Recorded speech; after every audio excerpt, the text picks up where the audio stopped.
Here in the studio, was that a fair assessment from Michael McCormack? Oh, look, Tom, everyone's entitled to make comments as they see fit, but the reality is we're in the main game. We're the government.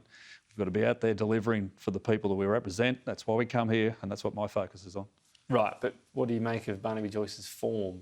Well, look, Barnaby's apologised for the text. I mean, we all do things we shouldn't on occasion, and I think we just move on. The PM's accepted it. I haven't seen anything that would indicate there's any issues in terms of how we work with the Liberal Party and coalition.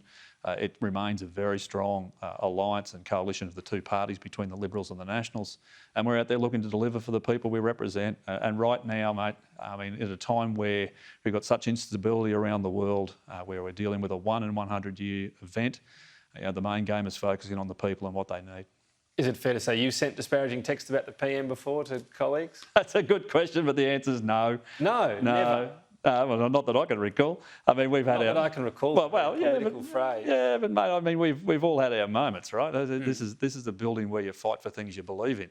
So of course you can be passionate and honest and upfront and say, yeah, I've been annoyed with the PM. And but there are times where those discussions get out of hand, as you know. I'm sure it happens in your newsroom, Tom.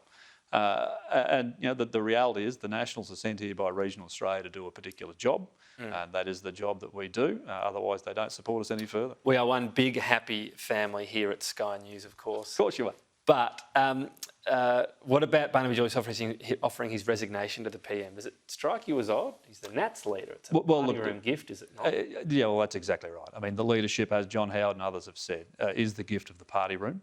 And Barnaby has the support of the party room, though that was demonstrated in a spill previously, and we've just got to get on with the job. Is it inappropriate that he offered his resignation as Nats leader to the Liberal Prime Minister? Well, look, I haven't been involved in those discussions. I'm sure Barnaby will put but I'm just asking you, was it inappropriate for that move? I'm sure Barnaby put his view forward in the party room today. We always have robust discussions, Tom, whether it's about policy or other matters, it doesn't matter. But does it disrespect the Nationals leadership and who controls that for him to offer that as a mea culpa to the Liberal leader?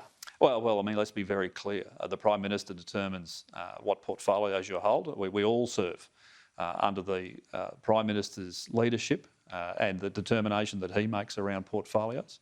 Of course, we're in discussions and we have those discussions in a collegiate way. But the reality is we all serve at the Prime Minister's pleasure in the executive. Now, the leadership of the Nationals is a matter for the Nationals party room, and that's where it'll be left. Do you think Barnaby Joyce will be leader after the election? Oh, well, right now we have a leader. There's no vacancy. I mean, for those who might have an interest, well, we know the way that works. So do you have an interest one day? Mate, Matt Canavan stood down when he didn't support the leader as a member of the executive. If there's anyone else out there that wants to do that role, I'd suggest that's what they should do. Step up to a camera, stand down from your position, declare your intention and get on with it. But post-election, do you think you could be a good leader? Oh, mate, it's a long way away. People have always...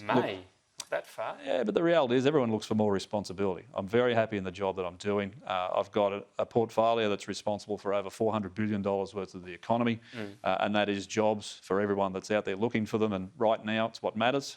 Managing that portfolio might give you a good experience to be a leader one day, maybe. It's a good lead in, Tom, but I'm not going to jump into the box. Let's talk